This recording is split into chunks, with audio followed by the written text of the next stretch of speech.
Want to welcome everyone to International Market Center and Design on High Point fall programming for High Point Market. We're happy that you can join us today. We have a presentation with Sherwin-Williams, our partner for this, and the topic is How Do Cultures Influence Color? Sue Wadden, the Director of Color Marketing, will be presenting today. As a reminder, if you want more information on High Point Market, possibly about open showrooms, other CEU opportunities, to view our catalog connection and other things that pertain to High Point Market, you can visit imchighpointmarket.com. This is CEU accredited, and for those who are registered through Zoom and viewing through our Zoom platform, you will be emailed a CEU page after today with all of that information. This will be available, it's live streaming to Facebook, and we welcome everyone viewing there, and afterward to YouTube. So at this time, Sue, over to you. All right, so give me a second. I'm going to share my screen. Hello, everybody. I'm excited to be here. All right, can everybody see my screen? Friends that are here helping? Oops. Yes. Yes. Yes. All right, cool. I'm going to get started. So again, this presentation is about how do cultures influence color. It's a really kind of a fun presentation, but it's really interesting. We'll talk about the cultural associations related to color and sort of how they influence consumer preference, certainly design, and as the world gets smaller through technology and globalization, these color cues, they matter. So I'm gonna jump in and get started. Color is everywhere. It affects each of us in its own unique way. Color is capable of having a tremendous impact with its ability to influence people, places, and things. And again, that's that conversation where we're so much smaller as a global influence now. It's important to take those color cues and sort of use them in our business. In this presentation, we'll talk about how color can elicit emotion. It can transform our mood. Color is a vehicle for communication, and it can help identify attitudes, values, and goals for a particular community. So I think we all know that color is important. Oops. Sorry about that. That was a random. So natural and synthetic colors surround our daily lives. Technology has drastically influenced the way we see color, and we talk about that through the idea of blue light and sort of the LED experience for color. So that's a relatively new phenomenon as technology advances. That's something that we have to consider as designers. You know, how do those colors kind of change the way we view color within the interior environment? So it makes things cleaner, it makes things brighter, and yet there's still a continued need for natural gray and shaded hues. You know, those neutrals are always important. So we'll talk about that in this presentation. But color is also important on exteriors, and how we treat color on the exterior environment is just as critical to blend into the natural environment. So color distinctions are important. We'll talk a little bit about color as experience. The speed of communication with the connectivity of globalization has allowed colors to shift rapidly through various sections of the globe. So we'll talk a little bit on the cultural side about those important references. A great easy example is the importance of red in Eastern Asian culture. But here in the West, red has taken a pause as far as like a fan favorite. So I think that's just an interesting discussion. And then we'll talk about symbolism, which I think is really interesting and sort of identifies unique principles to each color. The use of color as a symbol throughout particular culture is often evident in art and sort of the anthropological study. Individuals view color based on their background and experiences, but for designers, it can be a conundrum on like taking that information that we have on color, what we know about color and mood, and sort of blending it into the aesthetic that we want to create. So I think we need to be mindful of both considerations when we look at colors for interiors.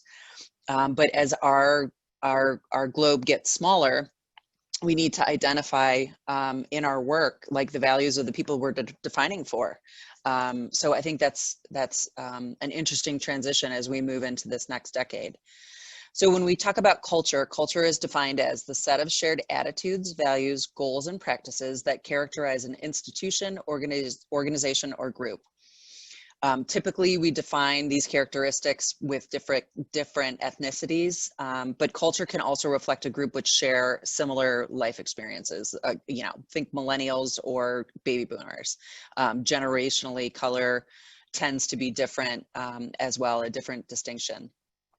The U.S. Department of State defines culture as the accumulated habits, attitudes, and beliefs of a group of people that define them from their general behavior or the way of life, and the total set of learned activities from a people. So that's a wordy description is basically experience and accumulated habits and attitudes can place sort of certain distinctions on color, which is to say we all see color from our internal perspectives, our cultural, and our ancestry. In today's presentation, we'll begin to explore some of the diverse cultures and how color is perceived by those potential clients. We're going to talk about the historical significance of color families, and then we're going to view the cultural similarities and disparities among color families. So face of the user, I think this is interesting. Characteristics of age, gender, education, geographical location, and climate sort of define what is the face of the user. And it forms a cultural significance that is worth defining. We understand and acknowledge similar color choices of particular people in various cultures. I can say from my experience, I've been a colorist for 20 years. North Americans tend to be very neutral focused, whereas Europeans are a little more daring. And this is like, these are really broad generalizations, but I can say that like as a collective look, we can tie some of those safer, neutral characteristics to our sort of puritanical roots. You know, when the United States was started, it was, you know, fleeing Europe. And so a lot of the religious sects that started the United States were very neutral focused. Whereas in Europe, color was all these cultures combined, and the same thing can be said for Asia, and the same thing that can be said for Africa. So I think it's really unique to kind of look at culturally where we are as a country and how we see color. When we think of Latin America, there are bright, spicy hues that define that culture. And they oftentimes think we're super boring because the US and Canada is so focused on neutral. So it's just interesting. But it's also important, age factors are also important to this discussion of culture. You know, factors such as age, gender, physical limitations, they all need to be considered when incorporating color and sort of understanding the stimulative effects of these colors. A good example would be yellow. Studies have shown that babies cry more often in bright yellow rooms. Husbands and wives argue more in yellow kitchen. And opera singers throw more tantrums in yellow dressing rooms, which is very funny. But it's also important to note that yellow might not be appropriate in an environment for the elderly. Their aging eyes already have sort of a yellow cast to them. So put that into a yellow environment and it can really alter the color perception in that room. So again, these understandings of like color, I think are important as we design, obviously, for the ages. For children, it's found in studies that primary colors are really closely associated with youth and young children because they tend to respond to bright, clean, saturated tones. So that's really the reason why many toys are designed with primary colors, because they, after focus groups and marketing studies, kids just respond to those. Those color associations begin really young, and studies indicate that babies see the contrast between those colors really well in the first few months. So again, that's why many of those early childhood products are really bright and playful colors. In classroom and activity centers, these use of these active colors, they balance energy, they stimulate activity, they create visual interest, and they aid in wayfinding. So these bright colors can be said to affect attention span, productivity, but they can also cause eye strain. And so, you know, in these environments with kids, their eyes need a break. So sometimes that's why you see bright primary colors balanced with like a white or a soft neutral, so that there is that visual contrast that the eye can just take a break and say, look up to a neutral wall. And then after that fatigue is settled, go back and play and be energized. For youth, you know, those primary colors transition and it becomes a little bit of a more social play. So the colors that teens are seeing in social media, what's on Instagram, what is their favorite influencer doing, you know, those colors really evolved from the sort of primary expression of youth into this transitional space. But they're still pretty bright. They're still playful. It's about expressing freedom. It's kind of distinguishing themselves from their peers, particularly now on social media and in the COVID environment. Everybody's on their phones, you know, kind of looking at the space behind them. So color becomes a key indicator that for that age group. And then as we transition to adults, it becomes about sophistication and creating a look and a style. Again, I call it the Instagram effect or the HGTV effect. We are so much more exposed now than ever before to great design, and that is influencing consumer choices. People want a beautiful interior because they know people are going to see them. But as you get older, you get a little more confident in your choices, and it's not sort of the herd mentality of those middle years where you want to just do things to please other. It's really about pleasing and creating the environment that you want to live in. And then as we age, you know, there's definitely considerations for people they're aging. Definitely yellow is or sort of warmer yellow undertone tones aren't always great for those interiors. But today's aging population, they're healthier, they're living longer, and they're much more vigorous than generations past. So the idea of active lifestyle and creating interiors that are a little poppier, a little more energy forward is a great transition from where we were, say, 30 years ago, as opposed to colors, or when we're talking about colors for the aging. And then gender. I think as we evolve as a species, right, we're getting less tied to these gender norms. But it's easy to say boys like blue, girls like pink. I think culturally, as we're blurring those lines between formal structure of what it means to be a girl and what it needs to be a boy and all those things in between, sort of those color lines blur just a bit. Gender differences. Again, there's some characteristics of colors from a branding perspective that really do transcend sort of our evolution. For instance, sports teams, they really associate teal and purple as a color that can be embraced by both men and women. Blue stands out more for men than women. Men prefer blue to red, and then women prefer red to blue. So from a preference perspective, that definitely is a norm, and that's been consistent forever. Men do prefer orange to yellow, and women prefer yellow to orange, though not me. I love orange, so that's always my preference over yellow. So again, that's a distinction, right?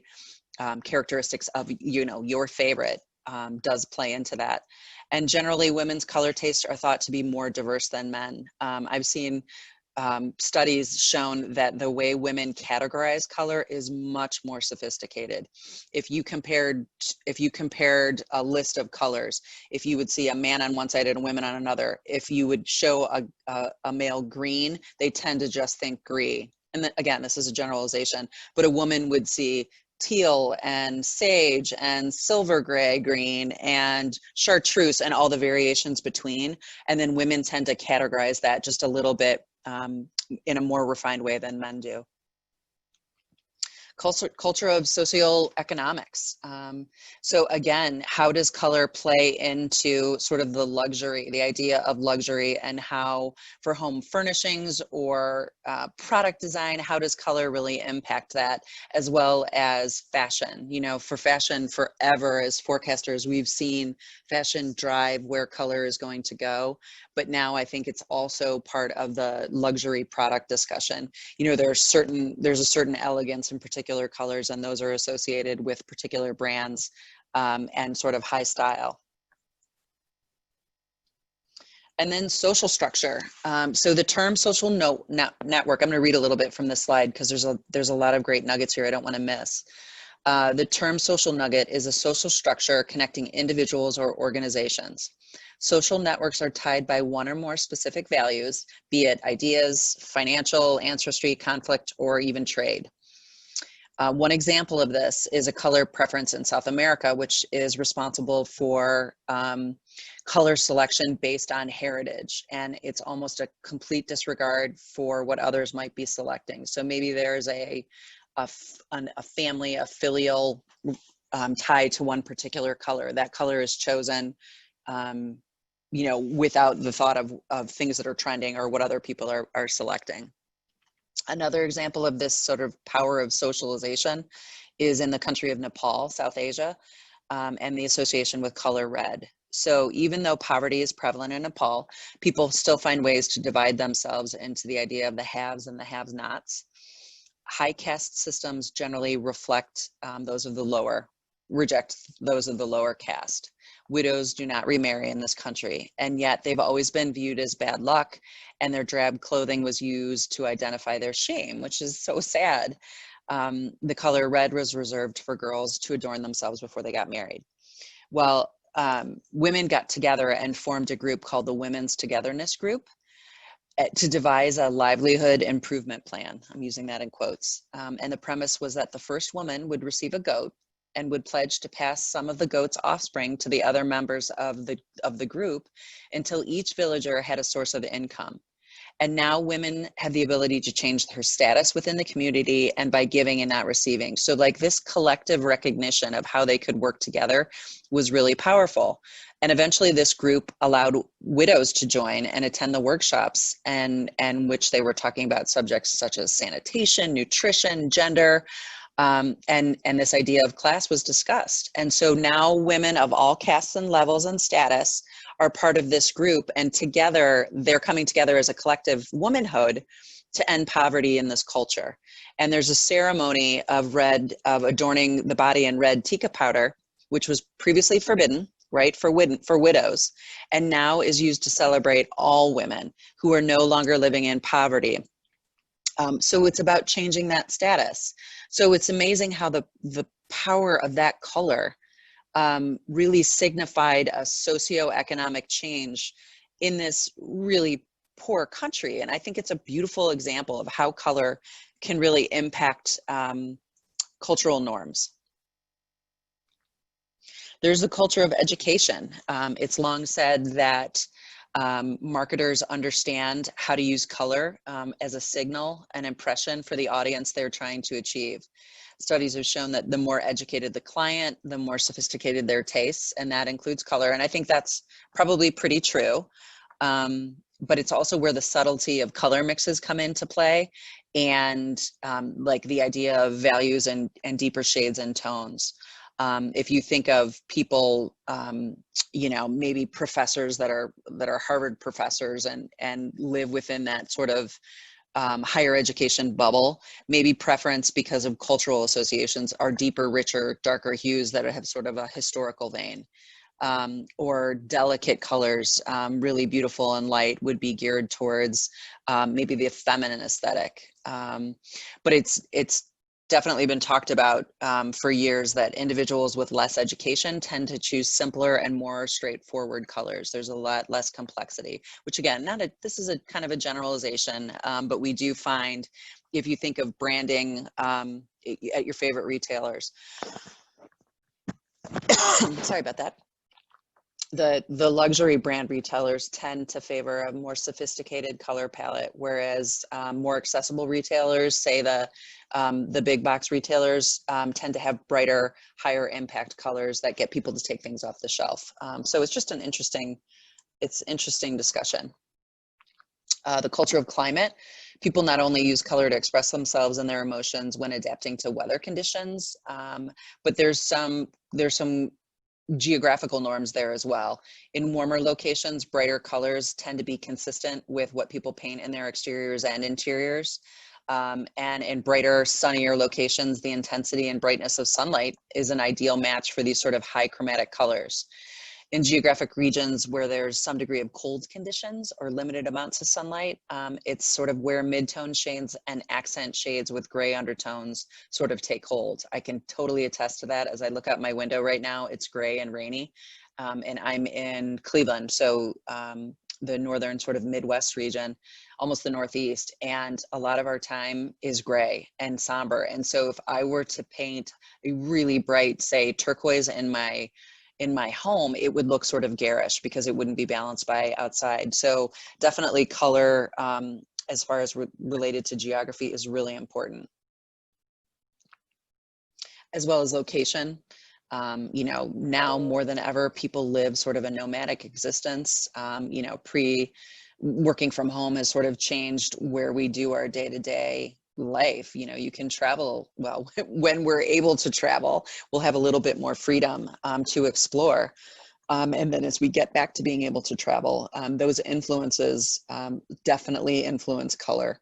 And so those associations just kind of make us more interesting. Color and experience. Colors tend to typically mirror emotions, human emotions. So you can sort of track like positive associations with color globally. And, you know, typically red is associated, and we'll talk about it a little bit later in the presentation, with Italian food or rich, beautiful Indian food or sort of spicy food. And there's generally pretty strong cultural associations there. Where yellow can be associated with things like rot and decay. And so there can be strong negative cultural associations with yellow. And those sort of, that impact is the same globally. And technology, where technology is going to take us as related to color, is going to be interesting to watch. Obviously, we're not slowing down on where technology is going to take us. But in the beginning, you know, black was a really strong tech color, and then Apple came in and introduced white, and it like put the technology world on its ears. I think that was interesting. And then you can't ever look past the rose gold phenomenon. In 2015, Apple launched the rose gold iPhone, and it really just had a cultural change. We all of a sudden were talking about millennial pink, and now beiges are warming up, and we're seeing all these pink undertones. And I really believe that that was kind of a derivative of that re-expression of copper in the mid part of the last decade. Cultural effects, we're going to move into a section that talks about sort of how culture has defined color by the decades, which I think this is really fun and playful. So I'm not sure if anybody's in the chat yet, Shane, but you know, chime in here if you have any feelings about cultural colors by the decade. So we'll start with the 19th century. So the 19th century was Victorian colors. It was the turn of the century. We were shifting from where we were in the sort of craftsman aesthetic. Well, they kind of happened at the same time, but the Victorian colors were really iconic of the time. Those beautiful painted lady hues, both inside and outside. They were really influenced by sort of the arts and crafts movement, both in Europe and the US. They were symbolic, again, at the time, really rich, saturated hues. And then we moved into the Roaring 20s, sort of that evolution pre-war, well, post-World War I into World War II, where technology was allowing paint and pigments to get a little brighter and cleaner. So there was a rebellion against sort of the heavy Victorian color palettes, and the flapper generation was coming on, and the jazz age. And so those brighter, cleaner, fun, playful Art Deco hues really emerged in sort of like a roaring way, obviously with the 20s. During that time, there was a strong influence from Chinese culture, hence the Chinese red color. And then the fashion industry was led by Coco Chanel's use of beige and white, which kind of ushered in this sort of idea of sophisticated tones and high contrast. Then the Great Depression took hold in the 30s. And so because of obviously the economic downturn of the country, colors really reflected that, and they got much more muted, much more serious. Times were tough. It was not it was not easy for so many people. And so colors reflected that. In the 1930s, color began to creep back into the browns and cocos and muted purples and mustard yellows, colors that were a little more serious. From there, we moved into the 40s, obviously, into the early days of the war and then post-war. And again, this area brought a lot of technology advancements and products, and a little bit more freedom and happiness, right? We climbed out of the World War, and so colors became brighter. Think of cherry reds, tulip pinks, orchid mauves, peacocks and blues and yellows. And again, dyes were being freed up to use. And so those colors became much more important, and then transitioned into the 1950s suburban modern movement, which is great fun. It was an optimistic time. There was a great housing boom in the United States. And so there was a mark of new modernism with new colors. I like to tell the story of turquoise. The Bayer company perfected this dye, which was called Kingfisher Blue. And prior to this formulation, the color turquoise was unable to retain its intensity. It sort of got like institutionalized blue, like that real watery, sort of not interesting blue. And so that color was reformatted in the 50s, and then it just exploded into design, which was, it's fun to look back on that. But it wasn't just about turquoise. It was the age of colorful plastics, bright colors, orange, pistachio, red, green, certainly turquoise. Tupperware was developed in the 50s, and those colors were all about like joyful optimism in the home. Then we move into the 60s, the sort of the flower child generation. And the 60s was a decade of rebellion. And so color played a part in that. It was an explosion of color. It was the psychedelic colors. It was the hippie bohemian cultural revolution. It was about embroidery and self-expression and painted jeans, and all were sort of symbolic of that era. Indigo blue was embraced by several different cultures in the idea of denim. Denim wasn't just one Levi's blue anymore. It became faded and worn and ripped and edged and painted on. So really denim became a mainstay in the 60s. And then we moved into the 70s, which the 70s is enjoying a sort of reinvention here in the last several years, which is great fun. So who can forget about earth tones, peach, beige, brown, cream, avocado, certainly, terracottas, harvest gold, all those great tones from the 1970s that we loved in interiors then are kind of in a 40-year cycle and coming back now. And then the yuppie years, the 80s, color changed a little bit. The beginning of the 80s heralded another era of vibrant colors. So we shifted out of the 70s muted, right? The tone of the decade of the 70s was financially strained. It was a little more somber time. We had the gas crisis. And so from a socioeconomic perspective, it was a little more difficult of a decade. We moved into the 80s and there was much more financial security, more jobs, things were brighter.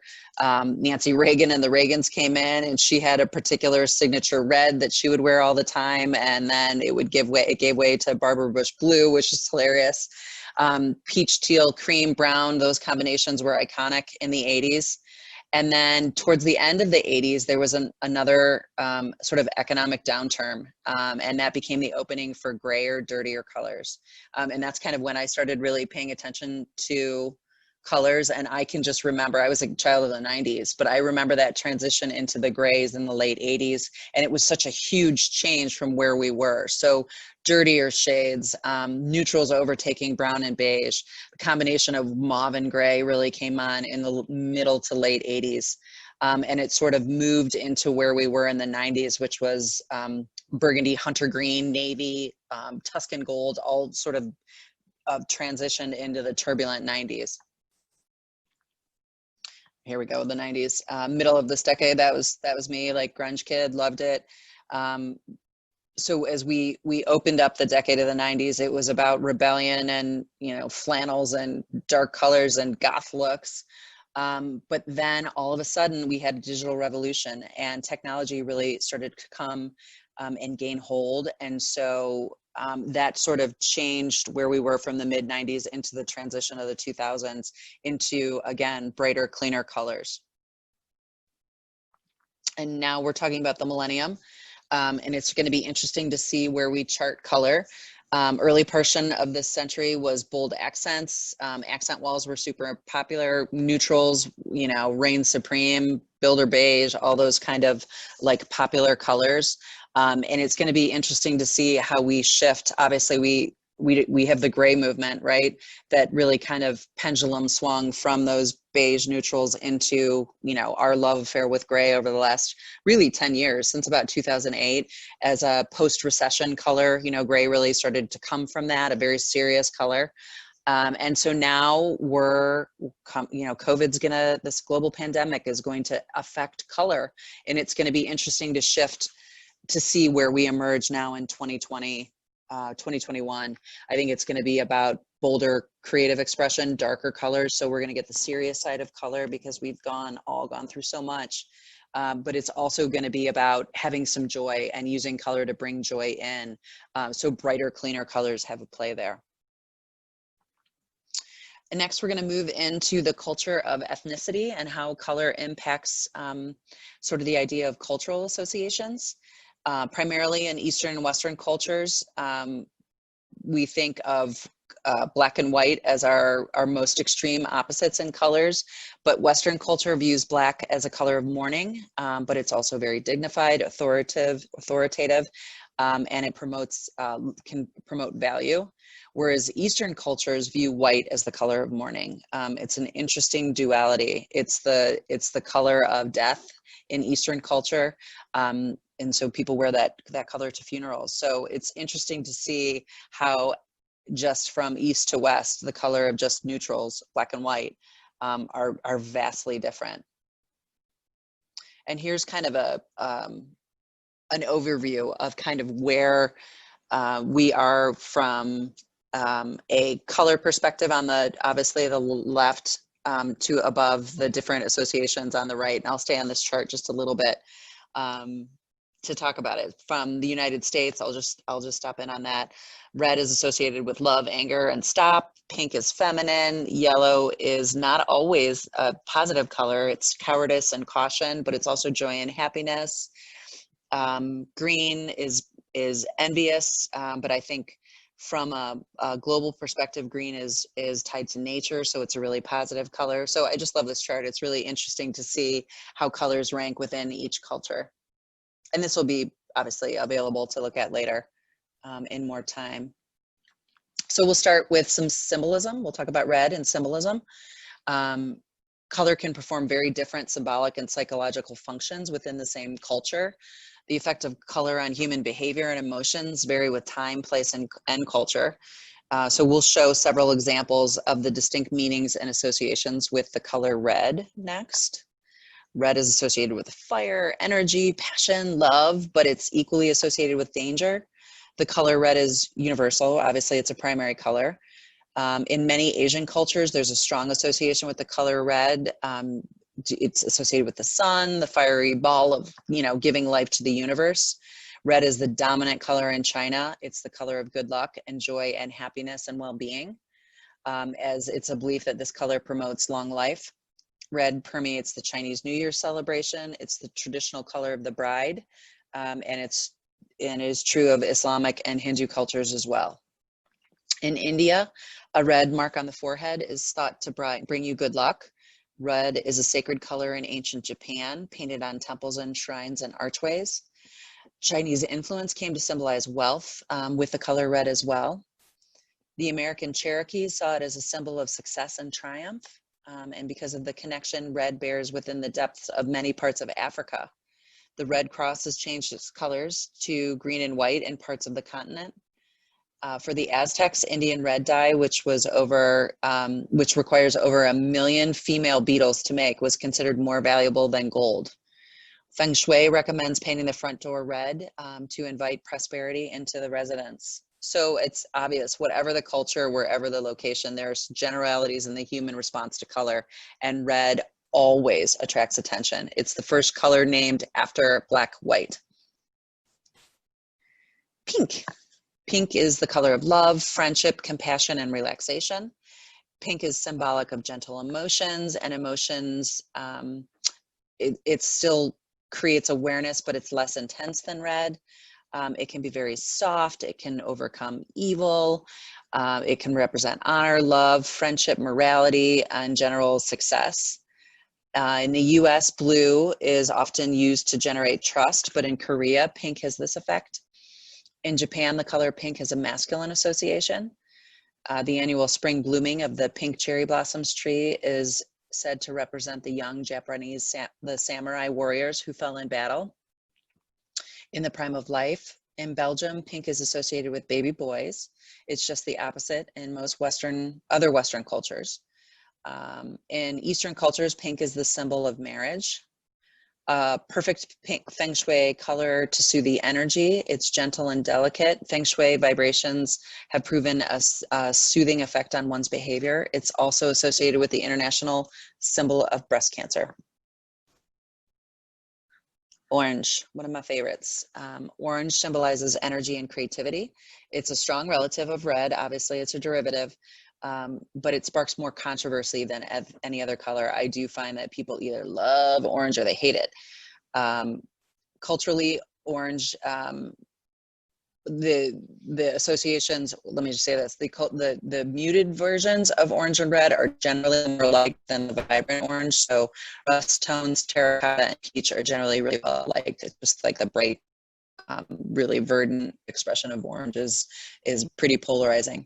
In China and Japan, orange is used to symbolize happiness and love.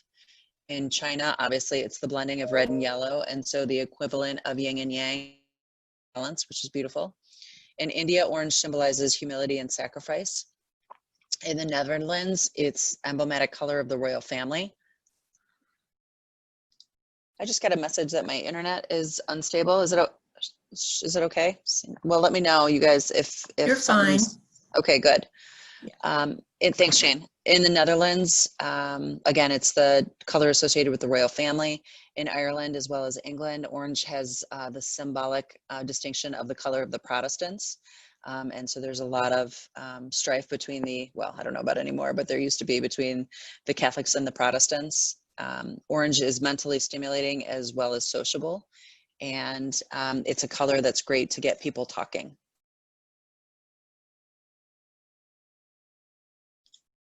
Yellow. Yellow is associated with sunlight and optimism. In Western cultures, it's mainly seen as joy and happy.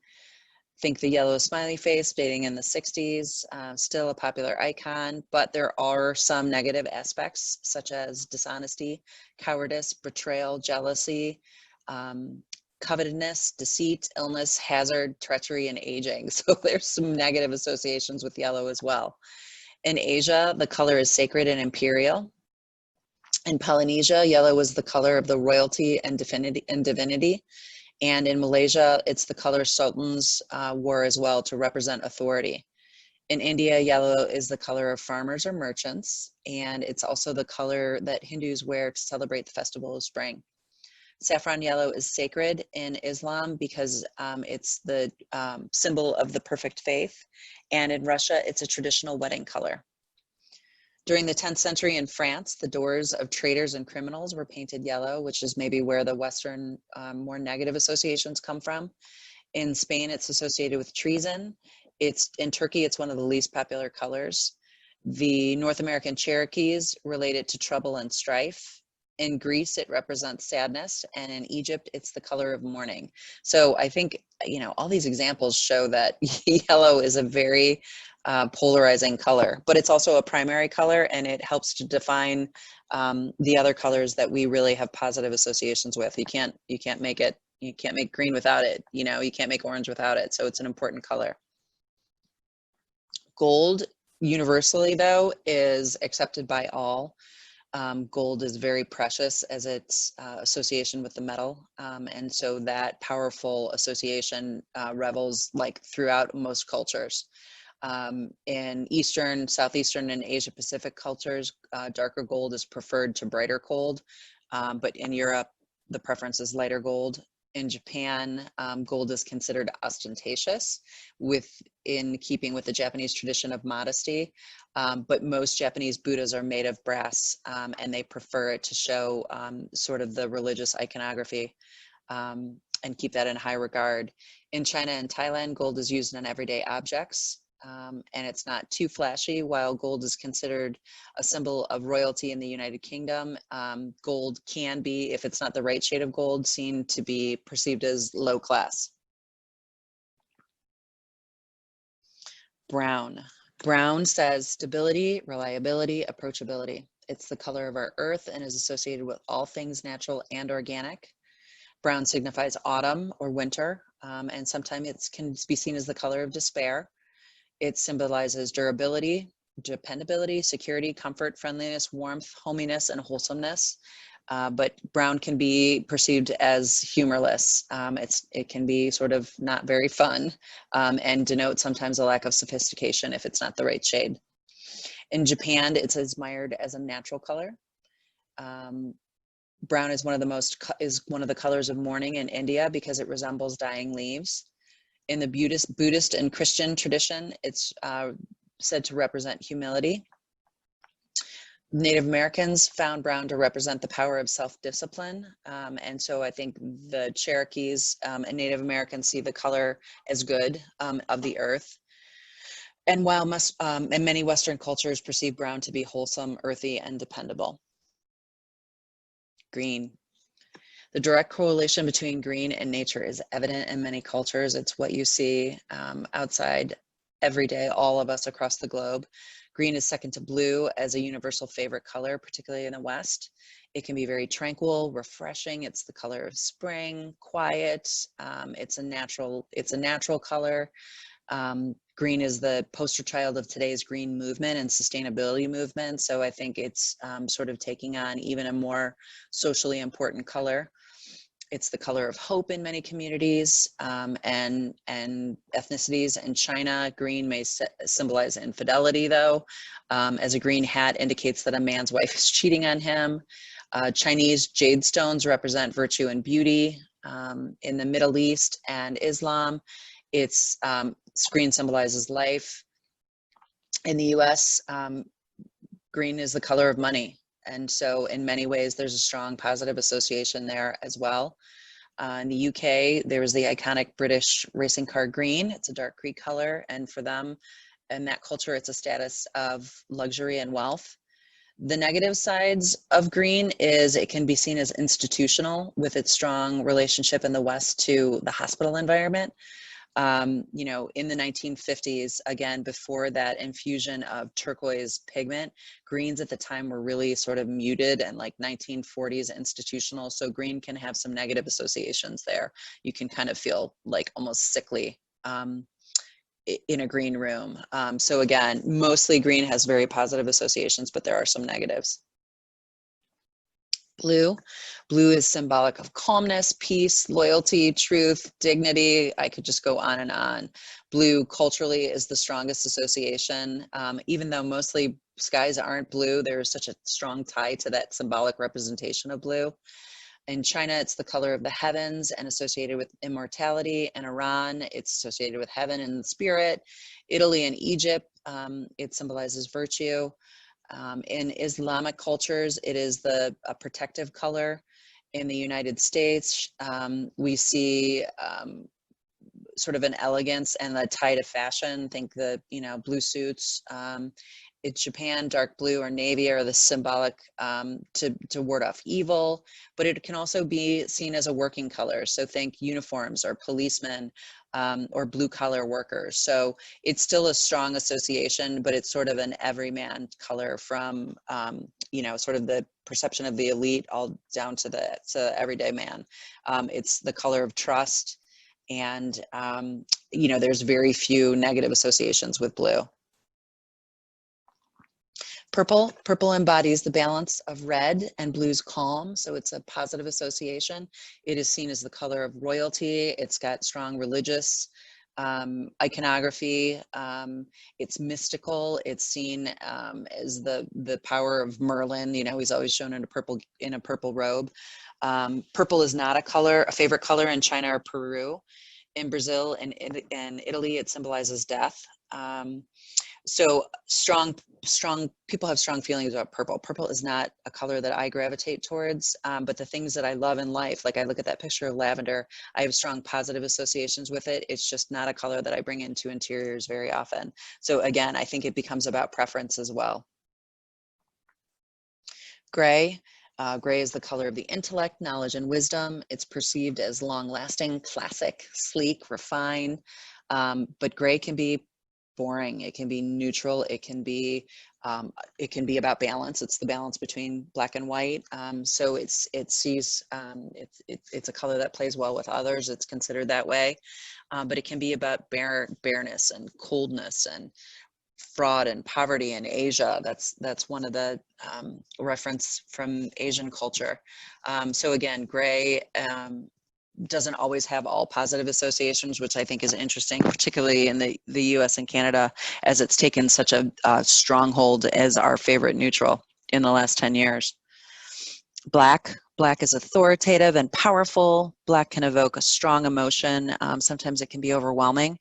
It represents the absence of light and therefore darkness. So it can be symbolic of negative connotations as well: evil, death, depression. It can be, you know, mysterious and secretive, but it's also about luxury. And unlike Eastern cultures where it represents rebirth, Western colors in the West, it's the color of mourning.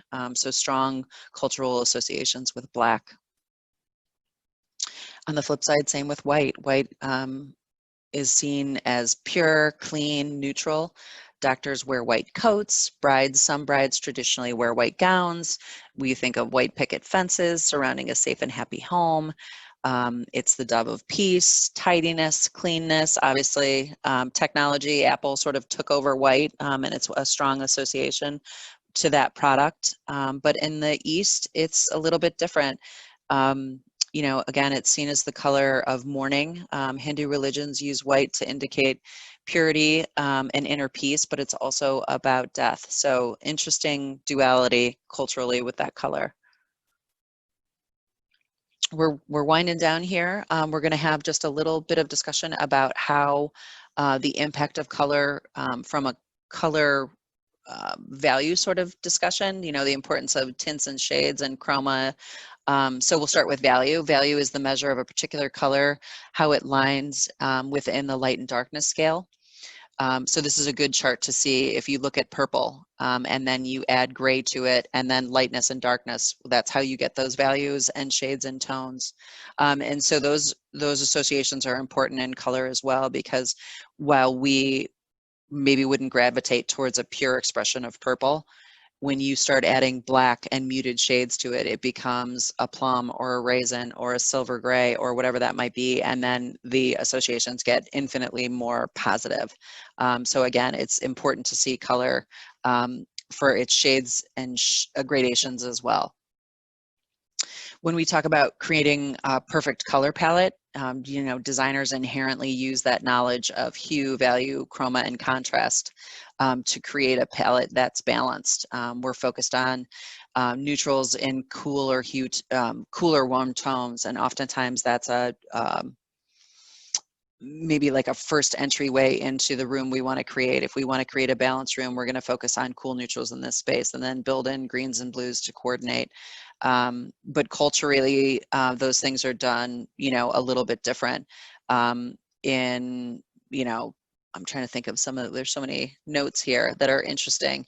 You know, in China, the association with neutrals is very different. So they balance an interior space by bringing red in as a harmonious element. And that's such a strong cultural icon to their interiors. So I think it's about finding balance. It's balancing hue, it's balancing warm and cool, value and light to create like the perfect combination. You know, color can be about enhancing mood. I think now as we talk into 2021 about what this post-pandemic world is going to be like, it's about creating the right harmonies and the right color combinations for wellness and mental relaxation and soothing sanctuary properties. And so I think color is going to take a restorative, maybe a spa-like feel, right, as we emerge into 2021 and beyond.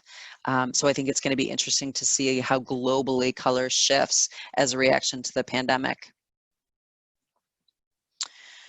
Each environment is unique. I think as we all approach this concept as designers, we know that the interiors we want to create oftentimes reflect our clients or what their needs are. And so, you know, no matter the type of facility, no matter the type of project that you're working on, really look to how color can help define a space. You know, don't play it safe. I think that's one of our mantras for 2021. It's time to get back into color and remove sort of the guardrails of neutrals that we've had culturally on us for a long time. I think there's a way to create sophisticated interiors by using color. So hopefully this presentation was inspiring. You know, informative. It gave a nod to all the things that we've got in our lives that are influencing color and design. And, you know, try to use those symbols, obviously, maybe in the back of your mind in the work that you're doing to increase your communication and relate to your customers and your clients. So that's it. I don't know. I think we've got maybe 10 minutes for colors. I kind of through the end of this. I didn't want to run out of time. Well, Sue, there were no questions just yet, unless someone actually has one now. Okay. Love to hear from you. But in the meantime, this was great information, and I loved how you've talked through, you know, how to design for the client that may not exactly look like you. So your approach can be broad, but yet bringing color in and knowing the difference between the cultures that you're working with. I think that it's really important to know this kind of information when we're designing, and so that we can have an informative understanding of each culture that we're working with or wanting to work with. I think so. And I think that's a fun conversation to have. And so we'll sort of riff on that here for the next couple minutes while we're closing out. You know, when like the from basically 2001 through 2015, say, we were all about like staying within our guardrails. We wanted to homogenize. Design was kind of homogenized, right? It kind of looked very similar, whether you were in a show house or a builder's home, you know, like it just felt the same. We were focused on good neutrals. It didn't deviate now. And now I think as our world has just spun since 2015, whether that's people traveling way more, technology, social media, we're like much more linked together. And those influences, you can't talk enough about the Instagram influence and how white has really reemerged in Western interiors, because every influencer you love uses white because it photographs really well. So, you know, how that, I think that is a really unique discussion to have, particularly with designers and people that use color in their day-to-day life. How has that shifted what their clients' expectations are? You know, how is that, say you loved sea green, right, and used it in all of your interiors, but your clients now are so influenced by what's going on social media that they're asking that of you. You know, that's important to understand, like kind of that balance between where good design will take you and what your clients' needs are. Or maybe you have a lot of cultural references in the homes that you want. Maybe you've got beautiful Persian rugs or artwork that's, you know, reflective of the culture that your ethnicity, say. Those colors are important. And so as a designer, you don't want to just go in and just not take those colors into consideration. It's really important, and I think will continue to be important as people want to embrace their heritage and they want to talk about it and they want to feel good about it. And we are coming together as one universe in a painful way, right? This year has been difficult, but I think I believe will emerge from this to be better, and more understanding of each other. At least that's my hope. Absolutely. So this was great information. We just really want to thank you for presenting, you know, how. There is another question. Sorry to interrupt you. Yes, okay. sure. Austin is asking, do you have any thoughts on how finish, shine versus flat, also may have an effect on color selection and cultures? I do. So in this, probably the last 5 years, we've really started to see high shine lacquer finish emerge. And in many ways, it's my feeling, like I haven't read anything on this to support it, but it's just my feeling as a designer. High shine can be seen as super luxurious. Like in a coatings perspective, you want to put really high reflective shine on a perfect surface because you can see every flaw in a highly reflective coating. So to me, it's about an amazing ceiling or a backdrop or a piece of furniture that looks just super luxury. It's the high shine of a sports car. It's that sort of glossy reflective finish of a mirror. And so I do think that is really emerging as a key finish that designers love, but it's also sort of balanced on the yin and yang side by like dead flat. We've seen the discussion of natural tones and earthy tones and textured tones and sanded tones as really important because they're reflective of sort of that tactile environment. So how you interact with the surface that's super shiny is very different than how you react with something that's dead flat or softly sanded or textural. You know, you can feel that surface, and so your sensory exploration with that surface is different. And so I think moving forward, we're migrating to both of those finishes as really important, super matte or super shiny. And I think that speaks to kind of where we're going. We're sick of sort of the vanilla in between. We want to express ourselves, so you can do that through sheen and material as well. Cool question. Thank you. And I think that's all the questions. I don't see any more at this moment, but that's great. Yep. Thank you so much for joining us. IMC, as always, you guys are great host partners. This content will be reposted, so feel free to check back into it. And if you're looking for CEU credits, the slide shows what the slides are worth and where they're available to. So again, thank you for your time. It's Thursday, hoping everybody has a great market and a good weekend.